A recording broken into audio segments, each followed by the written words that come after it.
ఈరోజు Hyderabad city police ఆధ్వర్యంలో ఒక రౌండ్ టేబుల్ మీటింగ్ మేము ఏర్పాటు చేశాము.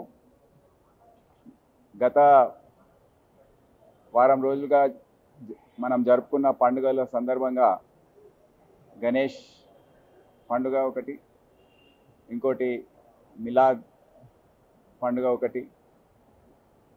ఆ పండుగ సందర్భంగా మరియు నిమజ్జన కార్యక్రమాల సందర్భంగా ఊరేగింపులు తీసిన సందర్భంగా ఏదైతే శబ్ద కాలుష్యం గురించి ప్రజల నుండి వచ్చిన కంప్లైంట్స్ 500% పెరిగాయని మేము గమనించాము. ప్రతి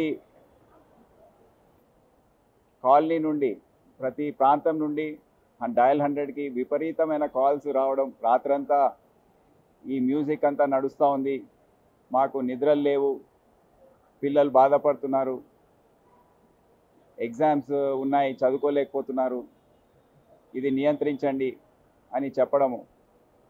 దాని తర్వాత మా పెట్రోల్ కార్స్ వెళ్ళి, ఆఫీసర్స్ వెళ్ళి అక్కడ రిక్వెస్ట్ చేయడము. కొంతమంది వింటున్నారు, కొంతమంది మండప నిర్వాహకులు మాట వినట్లేదు. మేము ఆ ప్రాంతానికి వెళ్ళినప్పుడు, ఆ మండపానికి వెళ్ళినప్పుడు మూసేస్తున్నారు, ఆ శబ్ద కాలుష్యాన్ని కంట్రోల్ చేస్తున్నారు. కానీ కొద్దిసేపటికి మళ్ళీ అది ప్రారంభమై మళ్ళీ ఆ డీజేలు పెట్టుకొని పెద్ద ఎత్తున ఈ శబ్ద కాలుష్యం అనేది జరుగుతూ ఉంది ఆ ప్రాంతంలో. ఊరేగింపు సమయంలో కూడా మా ఆఫీసర్స్ రిపోర్ట్ ఇచ్చారు, నేను కూడా వ్యక్తిగతంగా చూశాను. ఆ టస్కర్స్ పైన మరియు ఇతర డీసీఎంస్ కానివ్వండి, వాహనాలు కానివ్వండి, అన్నిట్లో పెద్ద పెద్ద సైజు డీజే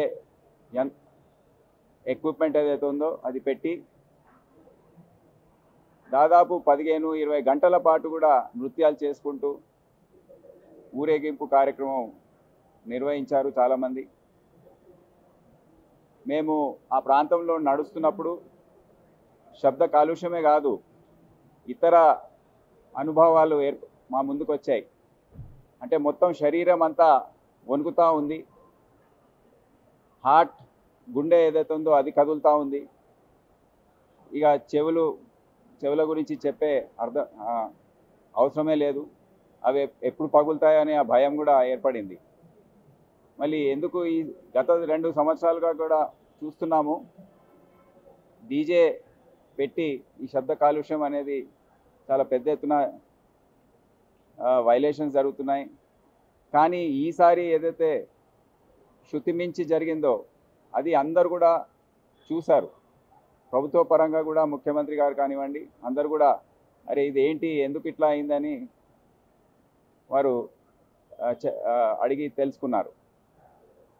ఈ సందర్భంగా గణేష్దే కాదు, మళ్ళీ 2 రోజుల తర్వాత వచ్చిన మిలాద్ జులూస్లో కూడా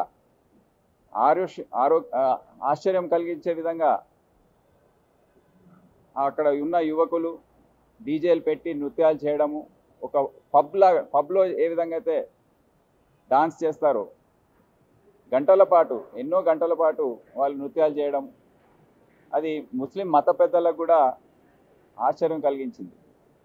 అందరు కూడా ఒక షాక్ లాగా ఫీల్ అయ్యారు దీని గురించి. అందరు కూడా ఏకాభిప్రాయంతో ఏకతాటిపైకి మీరందరూ ఏమన్నా చేయాలి, పోలీస్ డిపార్ట్మెంట్ తరఫున ప్రభుత్వ పరంగా అందరు కూడా ఏదన్నా చేయాలి అని ఒక రిక్వెస్ట్ చేయడం. వారు కూడా మా వీడియోస్ మేము తీసుకున్నాము, మరి మీ విధంగా చెప్తున్నారు, అందరు కలిసి కట్టుగా చేస్తే కానీ ఇది కాదు, మీరు రండి, ఒక రౌండ్ టేబుల్ లాగా మీ విచారణ ఏంటో, మీరు ఏ విధంగా మీ వాళ్ళని కట్టడి చేస్తారో చెప్పండి. దాని తర్వాత ఇవన్నీ మేము కంపైల్ చేసి ఏకతాటిపైకి తీసుకొచ్చి ప్రభుత్వం ముందు పెడతాం. ప్రభుత్వం నిర్ణయం తీసుకుంటుంది ఏం చేయాలో.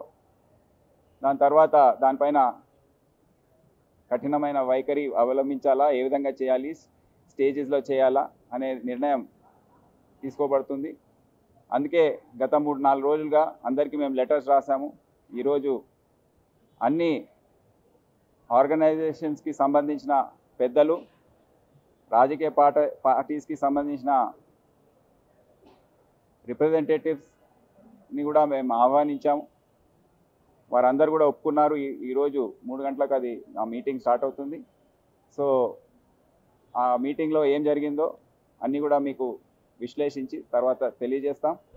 ఒక రిపోర్ట్ లాగా తయారు చేసి ముఖ్యమంత్రి గారికి ప్రభుత్వానికి సమర్పిస్తాం, డిస్కస్ చేస్తాం. ఎందుకంటే ఇది ఇప్పుడు కంట్రోల్ చేయకపోతే చాలా ప్రమాదంలో మన సెక్యూరిటీ కాదు, లా అండ్ ఆర్డరే కాదు, మన ఆరోగ్యం కూడా పడే అవకాశం ఉందని అందరూ కూడా ప్రజలు, ప్రజాప్రతినిధులు, నాయకులు అందరూ కూడా గుర్తించడం జరిగింది. అది మంచి పరిణామం. సో దీనికి తగ్గట్టుగా మేము కూడా తక్షణమే స్పందించి ఈ మ్యాటర్ డిస్కషన్లో ఉన్నప్పుడే దీనిపైన ఏదైనా చర్య మనం తీసుకోవాలి అనే ఒక నిర్ణయానికి వచ్చి ఈ మంచి మీటింగ్ ఏదైతే ఉందో మేము ఇప్పుడు ఏర్పాటు చేస్తున్నాం. దాని పరిణామాలు ఏంటో, దాని రిజల్ట్ ఏంటో మీకు తర్వాత తెలియజేస్తాం.